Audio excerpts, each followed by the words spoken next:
نحمدہ ونصلی ونسلم علی رسولہ الکریم، اما بعد۔ نبی کریم صلی اللہ علیہ وسلم نے فرمایا، کم من صائم لیس لہ من صیامہ الا الظمأ، کتنے ہی روزے دار ایسے ہیں جن کو بھوک اور پیاس کے علاوہ روزے کا کوئی فائدہ نہیں۔ رمضان بالکل قریب ہے۔ رمضان کے آغاز سے پہلے ہمیں کچھ کام کرنے ہیں۔ ان کاموں میں سے سب سے پہلا کام رجوع الی اللہ ہے۔ اللہ کے سامنے رو کر گر گرا کر توبہ کرنی۔ قرآن پاک میں فرمایا، کتب علیکم الصیام کما کتب علی الذین من قبلکم لعلکم تتقون۔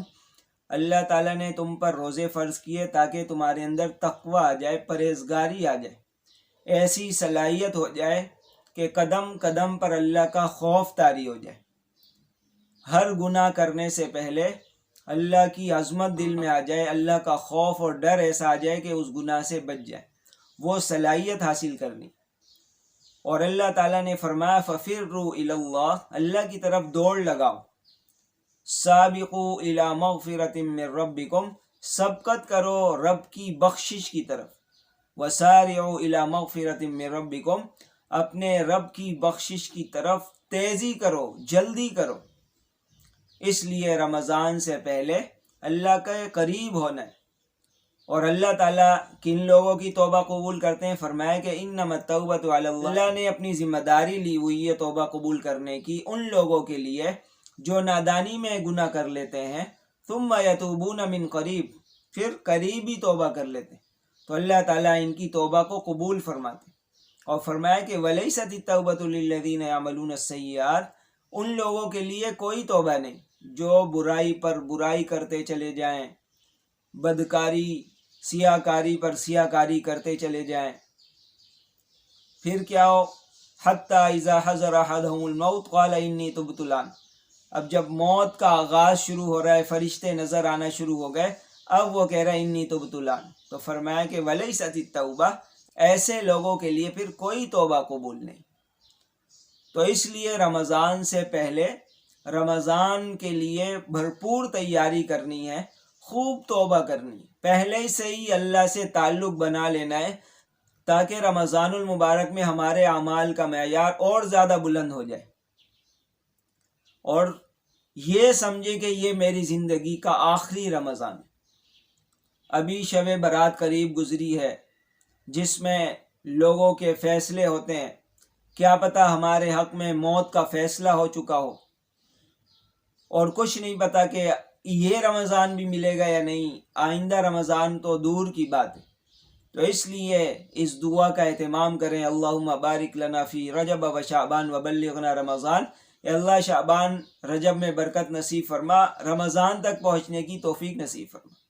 کتنے لوگ ابھی بھی فوت ہو رہے ہیں، تو کچھ نہیں پتا کہ یہ رمضان ملے گا یا نہیں۔ اسی طرح رمضان ملے گا تو رمضان کے کتنے دن ملیں گے؟ یہ جو نفس ہے اس کو قابو میں کرنا ہے۔ ایک بزرگ تھے، وہ ایک دن بند کمرے میں کہہ رہے تھے، اور ان کا مرید باہر سن رہا تھا، کسی کام سے آیا تھا، تو وہ کہہ رہے تھے، تو میرا رب نہیں ہے، میں تیرا بندہ نہیں ہوں، پھر میں تیری کیوں مانوں؟ یہ جملہ بار بار بولتے جا رہے ہیں، تو میرا رب نہیں ہے، میں تیرا بندہ نہیں ہوں، پھر میں تیری کیوں مانوں؟ اب جب کثرت سے وہ کہتے رہے، اس کے بعد جب وہ خاموش ہو گئے، مرید جو ہے ڈرتے ڈرتے اندر آیا کہ حضرت کیا فرما رہے؟ تو حضرت سے پوچھا کہ حضرت آپ کہہ رہے ہیں کہ تو میرا خدا نہیں، میں تیرا بندہ نہیں، پھر میں تیری بات کیوں مانوں؟ انہوں نے کہا، ہاں، یہ میں اپنے نفس کو کہہ رہا تھا کہ تو میرا خدا نہیں ہے اور میں تیرا بندہ نہیں ہوں، پھر تیری بات کیوں مانوں؟ میرا رب تو اللہ ہے، میں اپنے رب کی بات مانوں گا۔ اس کو قرآن نے حضرت یوسف علیہ السلام کے قصے میں نقل کیا، وما ابرئ نفسی، حضرت یوسف علیہ السلام جیسی شخصیت فرما رہے، میں بھی اپنے نفس سے بری نہیں ہوں، ان النفس لامارۃ بالسوء، یہ نفس برائیوں پر ابھارتا ہے، الا ما رحم ربی، جس پر میرا رب رحم کرتا ہے وہی بچ سکتا ہے۔ تو اس لیے یہ نفس ہمیں غلط کاموں میں لگائے گا، ہمارے روزوں کو خراب کرنے میں لگائے گا۔ شیطان کو تو رمضان میں قید کر دیا جائے گا، لیکن جو ہمارا نفس ہے یہ قید میں نہیں جائے گا۔ اس لیے اپنے نفس کو پہلے سے قابو کرنا ہے۔ جب بزرگ اپنے نفس کو اس طرح قابو کرتے تھے باقاعدہ، تو ہمیں کتنی ضرورت ہے۔ اس لیے اس رمضان کو زندگی کا آخری رمضان سمجھے۔ کل نفس ذائقۃ الموت، ہر نفس کو موت کا ذائقہ چکھنا ہے۔ اور آگے فرمایا وَمَا الْحَيَاةُ الدُّنْيَا إِلَّا مَتَاعُ الْغُرُورِ، یہ دنیا کی زندگی دھوکے کی زندگی، یہ دھوکے کا سامان ہے۔ میں سمجھ رہا ہوں کہ یہ ساری چیزیں میری ہے، موبائل میرا ہے، پیسے میرے، ابھی میں مر جاؤں تو کچھ بھی میرا نہیں رہے گا۔ تو رمضان کو بہترین انداز میں، تقوی والے انداز میں، رمضان کا مہینہ اس قدر اعلیٰ گزرے، اس قدر نیکیوں سے بھرپور گزرے کہ بقیہ 11 مہینے بھی رمضان کی طرح گزرے۔ اور اللہ تعالیٰ سارے ایمان والوں کو خطاب کر کے کہہ رہے وَتُوبُوا إِلَى اللَّهِ جَمِيعًا، تم سب اللہ کی طرف رجوع کرو، لَعَلَّكُمْ تُفْلِحُونَ، تاکہ تمہیں کامیابی ملے۔ یا ایھا الذین آمنوا، یہاں ایمان والوں کو پھر خطاب، توبوا الی اللہ توبۃ نصوحا، اللہ کے یہاں سچی توبہ کر۔ اور آپ صلی اللہ علیہ وسلم کو حکم دیے جا رہے فسبح بحمد ربک واستغفر، آپ رب کی تسبیح بیان کیجئے اور استغفار کیجئے، انہ کان توابا، وہ بہت زیادہ توبہ قبول کرنے والے۔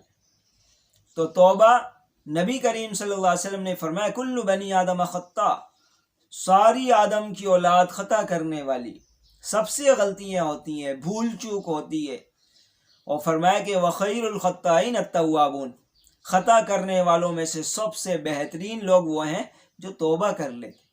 حضرت آدم علیہ السلام سے بھول چوک ہوئی، سر جھکا دیا، ربنا ظلمنا انفسنا، اے میرے رب ہم نے اپنی جان پر ظلم کیا، وَإِن لَّمْ تَغْفِرْ لَنَا وَتَرْحَمْنَا، اگر تو نے بخشش نہیں کی، رحم نہیں کیا، لَنَكُونَنَّ مِنَ الْخَاسِرِينَ، ہم خسارے میں ہو جائیں گے۔ اور شیطان نے کیا کہا انا خیر من، آج تک ڈٹا ہوا ہے وہ۔ حضرت آدم علیہ السلام نے کہا نہیں، ربنا ظلمنا انفسنا۔ تو یہ ہم آدم علیہ السلام کی اولاد ہیں۔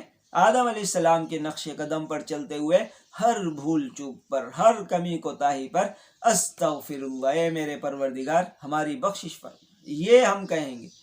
تو رمضان آنے سے پہلے ایک تو توبہ کریں، اور دوسرا لوگوں کے جو حقوق مارے ہوئے ہیں ان سب کو ادا کر دیں، اور جن لوگوں کے بارے میں ہمارے دل میں کینہ ہے، بغض ہے، عداوت ہے، یہ سب پاک صاف کر لیں، ورنہ شب قدر جیسی رات میں بھی بخشش نہیں ہوگی۔ اور جو بدکاری میں مبتلا ہیں یا شراب نوشی میں مبتلا ہیں، ان سارے کاموں سے توبہ کریں، ورنہ رمضان جیسی بابرکت ساعتیں اس کی بخشش نہیں کروا سکیں گی۔ تو رمضان سے پہلے ایک شیڈول بنائیں کہ اس وقت میں کیا کام کروں گا، تلاوت کا وقت متعین کریں، نوافل کا وقت متعین کریں، تہجد پڑھنے کا وقت متعین کریں، اوابین کا اہتمام کریں، چاش اشراق کا اہتمام کریں، ہر چیز کا ایک شیڈول بنائیں، ایک نظم و ضبط بنائیں اور اس کے مطابق کریں، اور بزرگوں کے بیانات سنیں جن سے اعمال کا شوق جذبہ پیدا ہو، اور موبائل سے خاص طور پر بچنے کی کوشش کریں۔ ہاں، موبائل میں اگر بیانات سنے جا رہے تو بہت اچھی بات ہے، اور اگر ایسا نہیں ہے تو پھر جتنا دور ہو سکے موبائل سے رہیں۔ اسی طرح ان برے دوستوں سے بھی دور رہیں جو نہ خود نیکی کرتے نہ دوسرے کو کرنے دیتے، جو نہ خود نوافل پڑھیں گے، نہ خود روزہ رکھیں گے، نہ دوسرے کو روزہ رکھنے دیں گے۔ ایسے لوگوں کی دوستی سے خاص طور پر بچیں، اور یہ خیال کر لیں کہ بس یہ میرے زندگی کا آخری رمضان ہے، اگر میں نے اس رمضان میں اپنی بخشش نہیں کی تو نبی کریم صلی اللہ علیہ وسلم نے فرمایا کہ وہ نامراد ہے، ناکام آدمی ہے کہ شب قدر جیسی رات ملے، رمضان جیسا مہینہ ملے، بخشش نہ کروا سکے۔ اس سے زیادہ محرومی کی بات کیا ہوگی، اس سے زیادہ بدبختی کی بات کیا ہوگی۔ تو اس لیے آج سے ہی عزم کر لیں کہ انشاءاللہ رمضان کا بھرپور استقبال کریں گے، نیکیوں کے ذریعے سے، اور صدقہ خیرات کریں گے۔ جو محتاج، جو ضرورت مند نظر آئے گا یا ہے، انشاءاللہ اس کا خوب خیال رکھیں۔ اللہ تعالی ہم سب کو رمضان کا بھرپور استقبال کرنے کی توفیق نصیب فرمائے، اور ہم سب کی توبہ کو اپنی بارگاہ میں قبول فرمائے۔